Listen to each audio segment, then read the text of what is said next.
বাংলাদেশে রাজনীতি করে সকল তরুণী নেত্রীরাই কিন্তু এই সমস্যার ফেস করতে হয় তাদেরকে।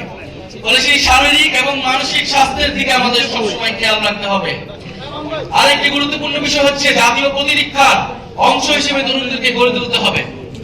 তরুণদেরকে সামরিকভাবে ট্রেনিং করতে হবে। বাংলাদেশের গণপ্রতিরক্ষার অংশীদার করতে হবে তরুণদেরকে। বাংলাদেশের সার্বভৌমত্ব রক্ষার জন্য তরুণদেরকে সবসময়ের জন্য প্রস্তুত হিসেবে রাখতে হবে। ফলে বাংলাদেশের তরুণরা লড়াই করতে চায়, যুদ্ধ করতে চায়, দেশ গঠন করতে চায়। এখন এই তারুণ্যের যে শক্তি, গণঅভ্যুত্থানের পরে যে শক্তি বাংলাদেশের তরুণদের মধ্যে এখনো রয়েছে, সেই শক্তিকে আমরা কতটুকু কাজে লাগাবো, এই রাষ্ট্র কতটুকু কাজে লাগাবো, সেই সিদ্ধান্ত আমাদেরকেই নিতে হবে। প্রিয় বন্ধুগণ, সারা দেশে জাতীয় যুব শক্তির যে আলোড়ন তৈরি হয়েছে, আমরা জুলাই পদযাত্রার মধ্য দিয়ে এটি দেখেছি। জুলাই পদযাত্রায় সারা দেশের প্রায় প্রত্যেকটি জেলার জাতীয় যুব শক্তির সংগঠকরা আমাদেরকে সহযোগিতা করেছে, তরুণদেরকে জুলাই পদযাত্রায় নিয়ে এসেছে।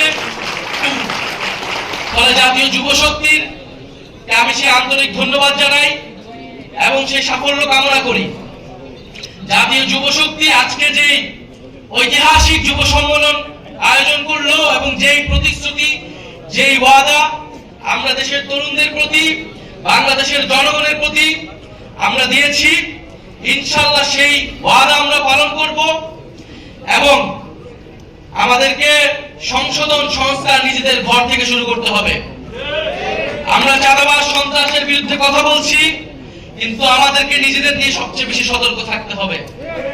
আমরা বিশ্বাস করি চাঁদাবাজি সংস্কৃতি কোন রাজনৈতিক দলের জন্য কোনো ভালো ইমেজ নয়।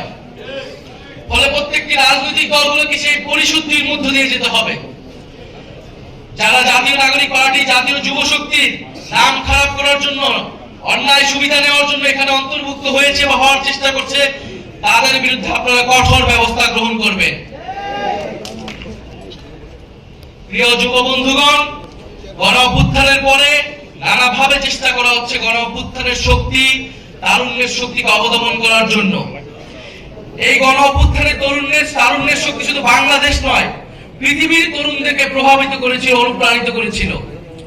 আজকে আমরা আন্তর্জাতিক যুব সম্মেলনে, আন্তর্জাতিক যুব দিবস উপলক্ষে এই যুব সম্মেলন থেকে আমাদের গণ অভ্যুত্থানে সারা বিশ্বের যে সকল তরুণরা আমাদের পক্ষে অংশগ্রহণ করেছিল তাদেরকে ধন্যবাদ জানাই, তাদেরকে স্মরণ করি।